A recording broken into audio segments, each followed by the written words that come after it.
Hello and welcome back to episode 16 of Ekko to 100, where I try to prove to you guys that you can master Ekko within 100 games.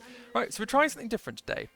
You can see, obviously by the name here, this is not actually us playing. So what I've been thinking about this for a while as well, is why, if we're trying to prove that we can master any champion within 100 episodes, why not look at the best player on the server on this champion, which just so happens to be Ekko the Neeko. He's got something ridiculous like 2,000 games played just this season. He's Grandmaster currently, fairly high. I think he's 810 LP Grandmaster. So the guy knows what he's doing. You know, he's got 7 million mastery, highest again on the server. So we can see that he's warded up his red buff entrance. You know, the entrance to his bot side jungle, just in case they want to invade there. And he starts moving top. So what I'm going to do is I'm going to try and get into Ekko the Neeko's head and see if I can figure out why he's making these decisions. So normally I start bot, and I start bot for the best gank possible. If you look, and let me move some of these around for you, it looks like it's on Shen in the top lane. They're not a particularly skirmishy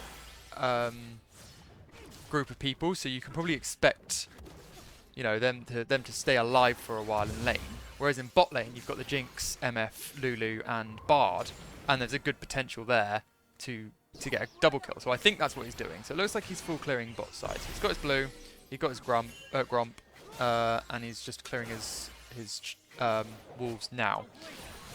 So something I do want to look at in this game is just pretty much how he does everything. How he goes about ganks, his decision-making process, even how he farms camps, keeping an eye on that first clear timer to see when he finishes. He throws out his W early, gets a shield, gets his Q, drag through and drag back on everything. That's great. Good stuff. It's exactly what we expect, really, from the... Oh, and I was completely wrong. It looks like the Shen absolutely dominated the Ornn level 2. That's brilliant. You know, when we're on the bot side of the map, so we can add pressure here as well.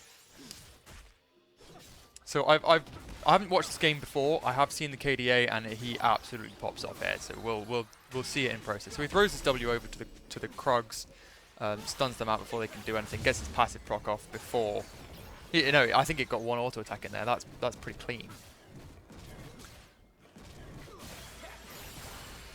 So we're into the Belveth here, so we'll see how he plays it. So he gets the last two Krugs and full clear, 315. That's exactly what you want.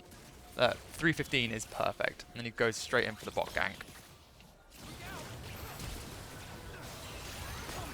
So he... Oh no, he didn't flash in. I thought he flashed in. He doesn't. So it's perfect gank onto the Jinx. Goes straight on her. Gets the passive proc off within seconds and gets instant double kill. That is amazing. You know, you can't ask for a better beginning to the game. And then you see the Belveth taking that Scuttle Crab. That's fine. You know, she can get double Scuttle. We don't care. We've got 2 kills. We're up on gold and up on experience on her now anyway.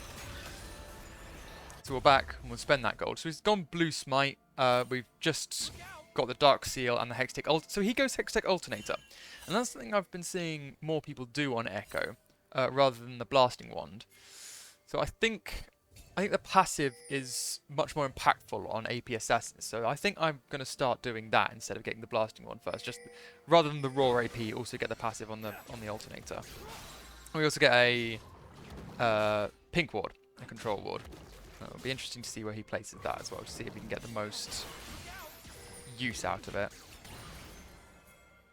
So he goes back, clears his Gromp, starts moving up straight away. The Belveth is going for the gank, so we want the counter there.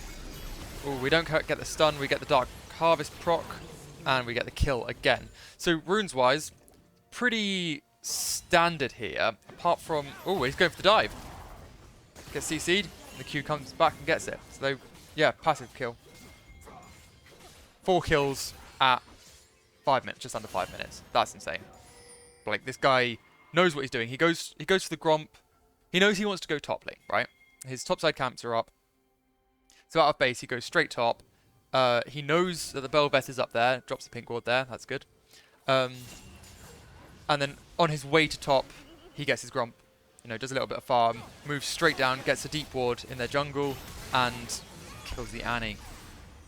Just beautiful, beautiful gameplay. You know, and it's before 5 minutes 30, and we've ganked. We've got a kill in every single lane. We are fully stacked on the ultimate hunter, and we don't even have ultimate yet. As I say that, he just gets ultimate. So yeah, runes wise, it's pretty standard. You know, you got the Dark Harvest, you got the Sudden Impact, you got the Eyeball Collection. Something interesting he goes here is Ultimate Hunter, which, if you don't know, is pretty much the same as Treasure Hunter, apart from instead of getting stacks of gold for getting different kills, you instead reduce your ultimate cooldown. So instead, in late game, instead of having your ultimate come back every 30 seconds, it's more like every 25 seconds, which is just nuts, just insane. And he's stacked that already. And then we've got the Triumph and also Legend Tenacity as well, which is pretty standard. So goes in for the bot, or going for the dive, it looks like here. Just you know, and you guys can pull this off in your games as well. Like this isn't exclusive. You just need to know the limits of the champion. You know, he had ult up there, so there was no risk of him dying. The Jinx has very specific CC, so as long as you don't walk into that, you're fine. Gets a really good Dark Harvest proc there, the Lulu gets a good shield off, and the Bard gets the kill with the Ignite. We ult just to make sure that we're alive. We get the shield from our W and the shield from Shen as we just get the assist on Annie, which is our second assist this game. I believe the first one was the Belveth? I've got me second guessing myself now. So we get the crab and we move back. You know, we've been back already after our first 2 kills, and we've since got 4 kills and 2 assists. So instantly we get our mythic. 7.5 minutes in. Insanely early. And we move topside. We've got our blue buff up there. He's moving away from dragons. So if you guys don't know, in today's patch, today being Wednesday, for me it'll probably be Thursday or Friday this video comes out. But the dragons are significantly tougher now, as is the Herald, but they both do a lot more. And I'll put the patch notes in the description. So we KS that. I don't think we needed to do that. I think we could have given that one to the Yone and given him some gold, because we've already got our mythic, and you know, at this point what you want to do is get everyone else fed as well. You know, I've said it a couple times, you don't want to be the only fed member on your team, because if you are and you get shut down, then all of a sudden your team is even on gold again and you've lost your advantage. You know, it's not necessarily as cut and dry as that, but so there you see we get 300 gold for Herald now. So you get 100 if you get the last hit on it, and then there's 200 team local gold, like getting tower platings. So Bard gets the sun off, really good. Can we get the passive proc off the Orns there? So we need to be careful. The Q drawback doesn't quite get the Belvethi. We ult back in. The Lulu manages to get the shield off on the Belveth just in time. We E, she Qs, and the Bard somehow gets that kill. Not sure how that happened. But just dominating, absolutely dominating. Just not letting the Belveth even farm for her red buff. So we get the Q, the Ornn greeds for his wave there and pays for it. You know, this is what you want to do as an AP assassin jungle. If you're given the slightest advantage, or the opponent makes the slightest mistake, you know, screw the camps and just punish them. Punish them, get the Krogs later. Simple. Be the first to move to help your laners. Because that's what you would expect them to do. You know, if you got invaded, you want them to come and help. So if you're winning, you know, make them win harder. So you've got the E, the Hextech Rocket Belt, and the passive proc, and dead. Oh, we might be in a bit deep here.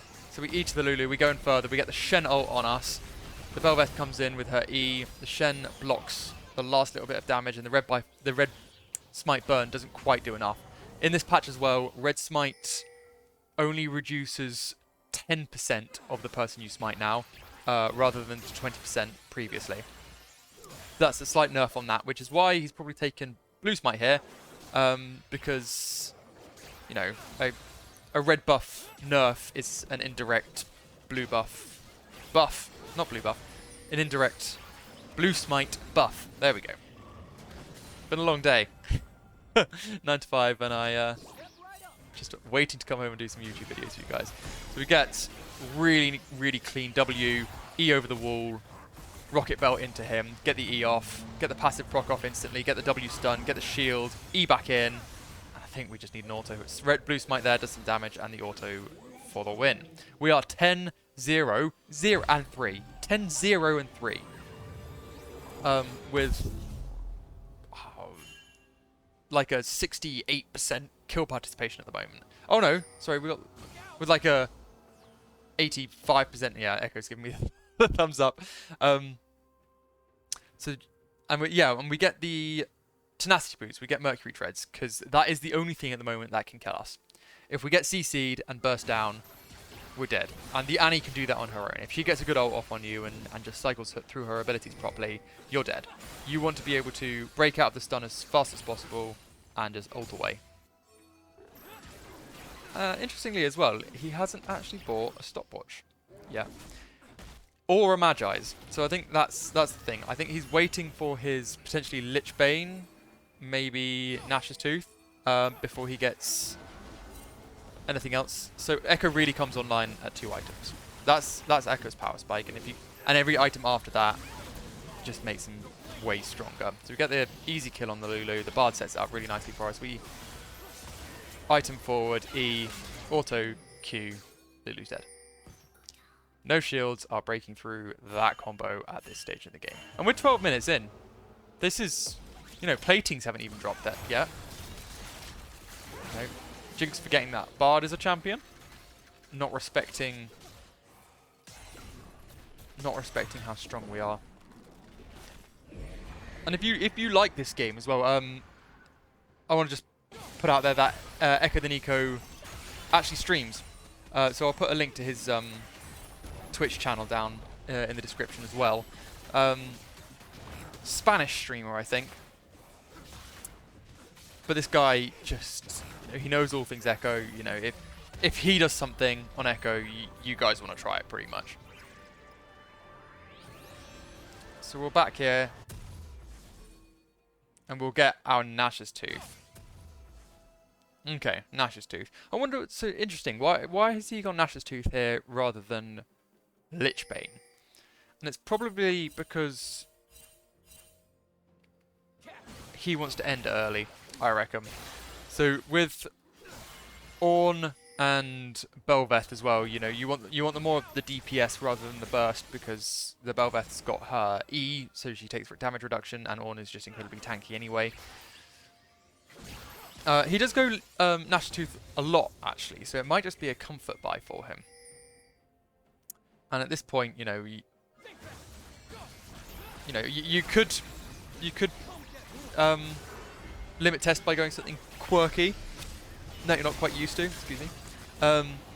Or you know, you could just solidify the game. And this guy is grinding at the moment as well. He was, last time I checked, which was last week, he was in Masters, and now he's in Grandmaster and climbing still, as you can see by this game. So that's the second tower. So once he's far enough ahead, he's just focusing down these towers. He's invading the enemy jungle. You know, the Bel'Veth's down. We just killed her on her red. We want to... Oh, that's what I mean. You don't want to get rooted there. But the tenacity, you were rooted. He was rooted for less than a second. Maybe just a second. Looks like this is a smite kill.